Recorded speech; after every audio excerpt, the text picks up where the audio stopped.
That is ridiculous, sister. My handwriting is not unreadable. Look, I have a copy of what I wrote right here. It says quite clearly... Look, I'll just have to come down and sort this out with you later. Surrounded by imbeciles. Now, perhaps we can get on without any further interruptions. Conclusion. Full stop, underlined, paragraph. Brackets 1, brackets, brackets small a, brackets. It is my view, V-I-E-W, that a complete reorganization of the doctors and nursing staff in relation to their duties, D-U-T-I-E-S, has now become a complete necessity. Full stop. Not still playing doctors and nurses, are you, Morris? Stuart Clark, I will not tolerate any further interruptions. Now, shove off! Good morning, Linda. You look ravished. You mean ravishing? No, not if I get my way. Stuart Clark, do you mind? Not if she doesn't, no. By the way, Linda, what ward is Mr. Gilhooly in? You know, the patient who broke his leg in 3 places in a skiing accident? Oh, broken in 3 places? Yes, top of the ski slope halfway down and when he hit a tree at the bottom. He's in ward 9. Thank you, my dear. Carry on, Morris. Oh, by the way, Linda, I hope it's safe to leave you alone with Dr. Griffin. Oh, I don't think it's like that. No, but he might bore the pants off you. One more interruption and I will scream. Now, where was I? Look, I won't say it again. Look, goodbye, Professor. How well you're looking today. Thank you for your diagnosis, Griffin, but my health is no concern of yours. In fact, I wouldn't let one of you incompetents within a mile of a wart on my nose. Oh, you haven't got a wart on your nose, Professor? I know I haven't, Griffin. Oh, your little joke, sir, Professor, little joke. All right, out, both of you. I want to speak to Waring. But, sir. No buts, Miss Franklin. Out. Professor? Out. Sir. Griffin! Now, Waring. Miss Franklin! Dr. Waring said he'd have his hands full in ward 9 this morning, sir.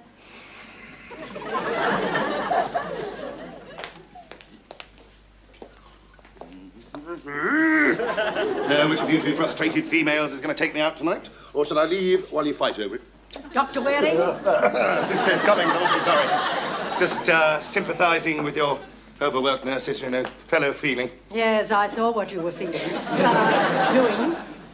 Did you want to see Mr. Gilhooly? Who? The patient you operated on yesterday, multiple leg fractures. The skiing accident from Threadbow. Yes, well, he's over there. Dr. Stuart Clark's with him doing a post-operative examination. I'll see him later. Yes, that's not too bad. A little bit of care and attention, and it could be as good as new. What do you reckon, then? Don't rush me, Mr. Gilhooly. I haven't finished my diagnosis yet. Yes, well, I suppose I could make you an offer. I don't like the look of this one, though. It's got a dent in it. In fact, I think that could be a hairline fracture. That could affect the function. Why don't you have it bloody X-rayed? There's no need to be like that, Mr. Gilhooly. After all, it was you who had the accident, not me. Yes. I'll take a chance. You're very lucky, though, you know. You might have broken it. Oh, yeah, I was dead lucky. I only broke my leg. Right. And if you hadn't, I couldn't have made you an offer, could I? I tell you what, you won't be needing the rest of the gear, so throw that in and I'll give you $100 for the lot. Cost 4 times that much. I only skied once. What do you think I am? Awfully clumsy? 200 then. No. 100. After all, I've seen your x-rays. No, I can't afford it. I'm going on a skiing holiday myself. I need every penny. Oh, all right. I'll give you $120. All right, then. But do be careful. I mean, if you're going to break anything, let's hope it's something trivial, like your neck. Oh! God alive. Stuart Clark with money. It's a mirage. Yes, well, I'm just helping out Mr. Gilhooly, purchasing his skiing gear. $120. Stealing would be more like it. A bit slow off the mark, weren't you, Dick? When you should have done the deal while you had him under the anaesthetic. He's very lucky that I'm going on a skiing trip myself. Ski trip? Yes, I've got 10 days leave starting tomorrow. There we are, $120. Oh, where did you get all this lot, then? He robbed the blood bank. Very funny, Mr. Gilhooly. I'm glad to see a broken leg hasn't deprived you of a sense of humour. Now, look, hang on. You're always pleading poverty, right? I mean, yesterday you borrowed $20 off me for a dire emergency, you called it. Yes, well, it was, in a way. Red alert in the 2:30. It came in at 33 to 1. I've had a winning streak all afternoon. Oh, knockout. I mean, how much do we win? I won $3,200. $3,200? What do I get? Your money back, $20. There we go. Well, I must dash. I've got some practicing to do. I thought he was a doctor. Yeah, it's kind of a strange mixture. Part-time anaesthetist and full-time con man.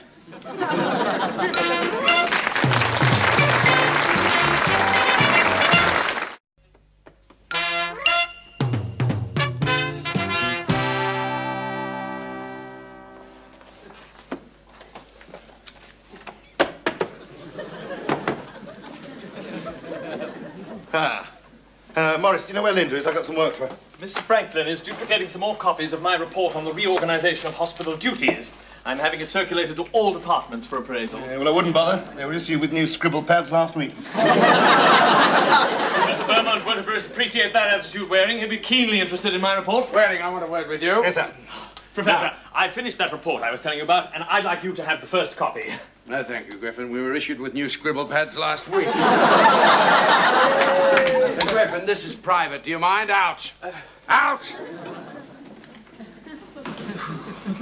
Waring, I've just had a letter from your Professor Loftus in England. Oh, great. How is he, sir? He didn't say. It's in regard to £2,000 worth of gambling debts. Ooh, poor old Loftus. What does he want me to do, sir? Have a whip round? Not his debts, Waring. Your debts. My debts? No, sir. Your debts. Yes, sir. But I just don't understand, sir. And I shall spell it out for you, Waring. The debts are in your name. There is undeniable proof. Oh, ridiculous, Yes, sir. now don't come that air of nonchalance with me. It's a nice try, Waring, but it won't wash. Well, I just don't know what you're talking about, then. Ah, you don't, eh? Right. By the end of April this year, your gambling liabilities amounted to £2,000 owed to a bookmaker in England and still unpaid. Yes, sir, but by the beginning of April, sir, I was here. I don't want piffling excuses, Waring. I want an explanation. Well, somebody's used my name, sir. Ah, yes? Who? Hello, chaps. Is the coffee on? Good. Just leave it with me, sir. I'll sort it out and see you later. All right, see that you do, and quick smart. You know what I think about gambling? Oh, by the way, sir, that reminds me, I forgot to put your bet on yesterday. There's your stake money back. Last I can get on. Push off, Griffin, it's private. Waring, Waring! Tell you what, Dick, never guess what's happened, mate. Very funny. Oh, really? What's that? You know, with somebody back home, been putting bets on with the bookmakers, you know, and using my name. Really? Yes. Oh, dear. Would you believe it? Oh, I mean, this is last April. It's about a month after I left St. Swithin's, you know, and about a month before you got here. Oh, funny old world, isn't it? Isn't it just? Isn't it just? Isn't it? Yes. And now they want me to pay them back, you know. Now, Beaumont's got a letter from Loftus about it. Loftus? Yes. Oh, I bet he was having kittens. I bet he was, yeah. Any idea who it might have been? Oh, I don't know, mate. I haven't got a clue. Oh, good. Black or white? Oh, black, please. Right. Yes, they want me to pay 2,000 quid. Me. Ridiculous. Yeah. It was you! You undoubted two-faced criminal! I can explain.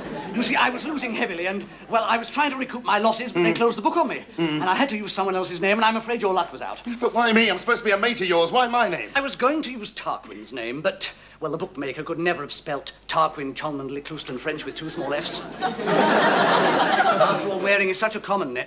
No, it's a very good name. Duncan, what are you doing? Ringing the police. Now, don't be too hasty. You're going to get 10 years for this, mate. I'm going to have you extradited. Extradited? Yep, back to the UK to face charges of impersonation, false pretences, libel, fraud, and defamation of character. No, you wouldn't do that. Oh, yes, I would. And they're only going to strike you off the medical register. They're going to tear the page out and burn it. No. And all the other Stuart Clarks along with it. We will rid the medical profession of your name forever. And no Stuart Clark or Clark Stewart or Clark or Stewart or Stewart or Clark will ever be allowed to practice again. Hello. No, Duncan! Listen. Old friend.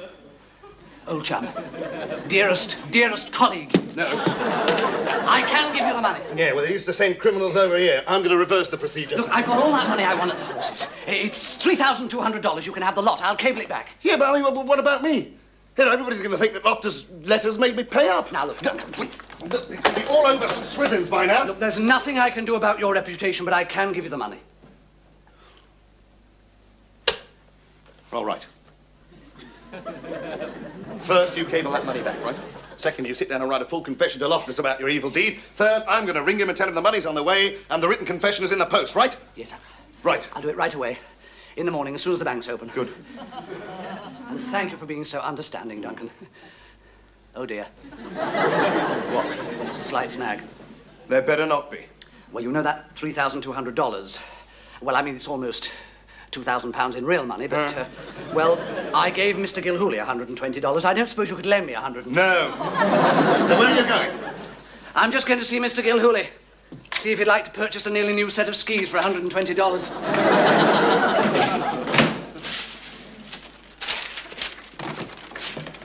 I'm sure if you read my report, Professor, you'll find it extremely interesting. You'll see that I've suggested a complete reorganization of facilities so that we have a more efficient use of staff and equipment. Talking to yourself again, Morris? Of course not, Waring. I was explaining to Professor... Waring, I hear that Stuart Clark had a bit of bother before he left England. What's it all about, eh? Oh, between you and me in the Wallaby's armpit. Dear old Dick had to leave London in a bit of a hurry. Really? And he left the light on. Oh, very funny, Waring. No, you don't play tennis, Travers, and I'm not trying to sell you the racket. It's merely security for a loan. Well, a Wilson steel frame racket, it's worth 4 times that amount. Well, the next time you want help with a false alarm pregnancy, don't come to me. Now, Duncan, I want... Oh, Morris, would you go, please? This is very... Stuart Clark, careful! Duncan. Could you lend me $40? No, you can sell your skis back to Gilhooly. Well, I've already done that, but he only gave me $80 for it. Thanks to you, I've lost $40 on the deal. The least you can do is lend me $40. No, and if you haven't got it sorted out by tomorrow morning, the police. Waring, I thought you were coming to talk with me. Yes, sir, just sorting it out a bit. See you in a minute. See that you do. Yes, sir. I'm helping out, sir. On the basis of friendship, confidence, and mutual trust. Well? No. You just go and sell your racket and take what you can get for it. Oh, all right, if you insist. Wait a minute, Stuart Clark. You haven't got a steel frame Wilson racket, it's mine. I know, but I'm desperate. Oh, all right. Where's my checkbook? It was on your desk. Pen? I'll give you an IOU. Big deal.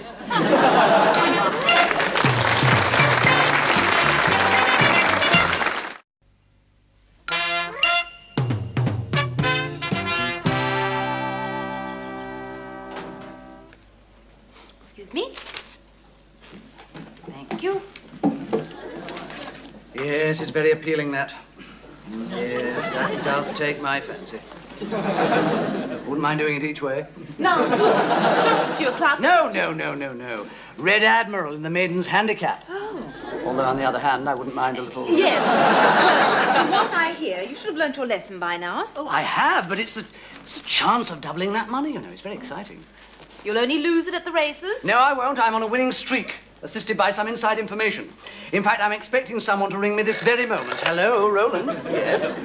Yes, the horse is called what? Going places. I've got it. Okay, Roland, thanks a lot. Bye. Well, this is a dead cert, you know. This is going to make my bookmaker's eyes water. Hello, Terry. I'd like to place a bet on going places. What are you doing? Going places. Go. You've been to that bank No, yet? I've been very busy this morning. Any excuse? No, I'm going now. Linda! You find a taxi immediately. Now, where's that money? It's in my pocket. Where? Get off. I'm going to put you in that taxi. Right. Bank of New South Wales, 306 Pacific Highway. Have you got any money for the taxi? Give me that. Now, wait for him at the door, bring him straight back, right? Now, come on. Now, you go to that bank. All right. Thank you. I'll ring Loftus now.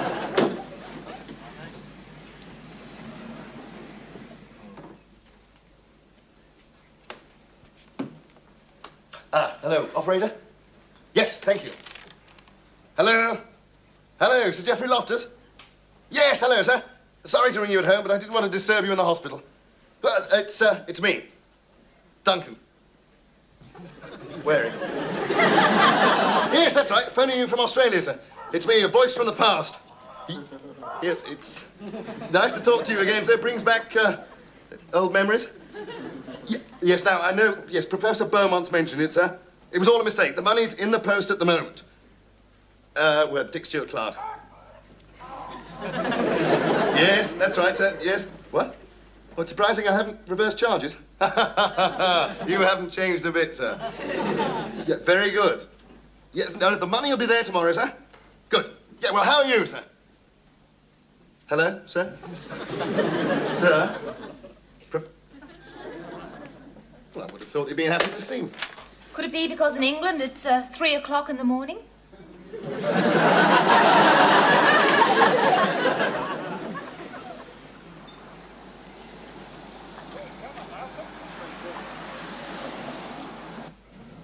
What time do the banks close? 3 o'clock. Let's go via Ranwick Racecourse. It's your money.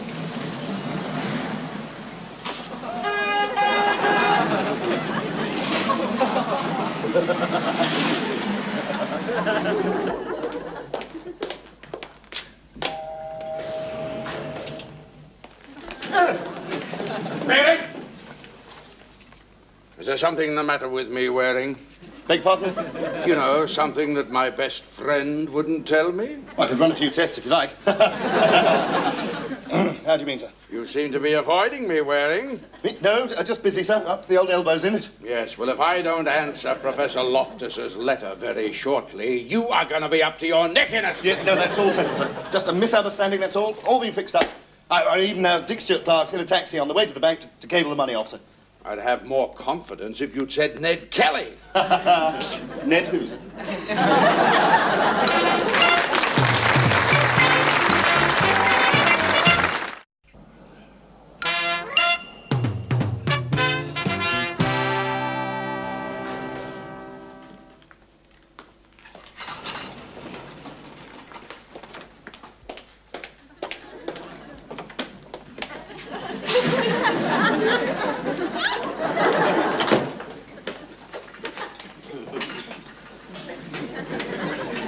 Excuse me, I was just looking for a sock.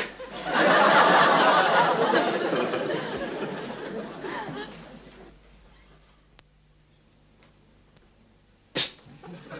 Dr. Stewart Clark. Shh. Anyone about? They're all working. Oh, good. Linda, the most terrible thing has happened. I was waylaid on the way to the bank. By what? Ranwick Racecourse. You did.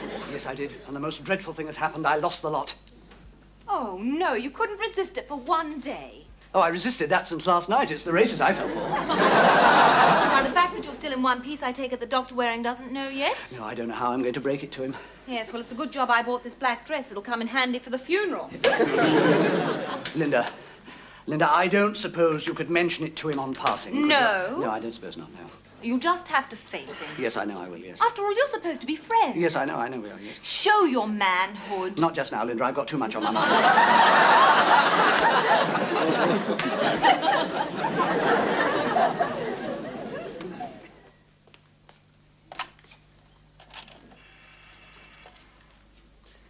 Hello, would you page Dr. Waring, please? This is Dr. Stewart Clark.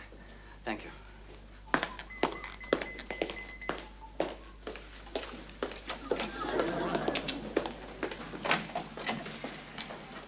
Hello, Dr. Waring. You were paging me. Oh, great. Put him on. Hello, Duncan. Have you been to the bank yet? Have you had a nice day? Have you been to the bank yet? I can't hear you, Duncan. Have you been to the bank? Sit on a tank. Been to the bank? No, Duncan, I'm sorry, I can't hear a word. What? Well, where are you now? Where far to now? What? No, I'm sorry, Duncan, I can't hear. I can hear you clear at this end. Look, I mean, tell me what happened. On the way to the bank, I stopped them at Ranwick Racecourse and I lost all the money and I haven't been to the bank and the money isn't paid in. I know you'll never forgive me, but I'll make it up to you. I promise you I will. I'm sorry, I couldn't hear you at all. Say it again. On the way to the bank, I stopped them at Ranwick Racecourse and I lost all the money. I haven't been to the bank and the money isn't paid in. I know you'll never forgive me, but I'll make it up to you. I promise you I will. I'm sorry, I can't hear you. Just hang on. Will you shut up? Please.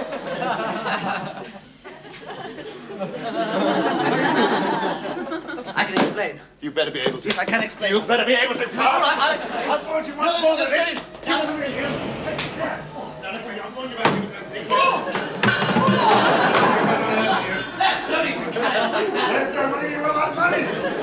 And to add insult to injury, found brawling in the hospital lift. Yes, sir, but as I explained to you, sir, I was the one that was provoked. Yes, Waring. I know the feeling well. Yeah, but it's not my fault, sir. I was the one to suffer. Yes. Come in.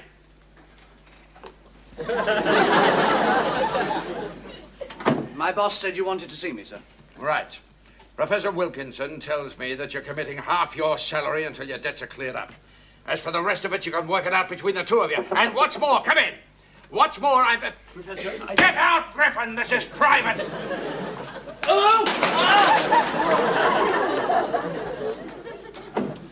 As I was saying, what's more, as you two make Bonnie and Clyde look like rank amateurs, I'm having you reassigned to different duties.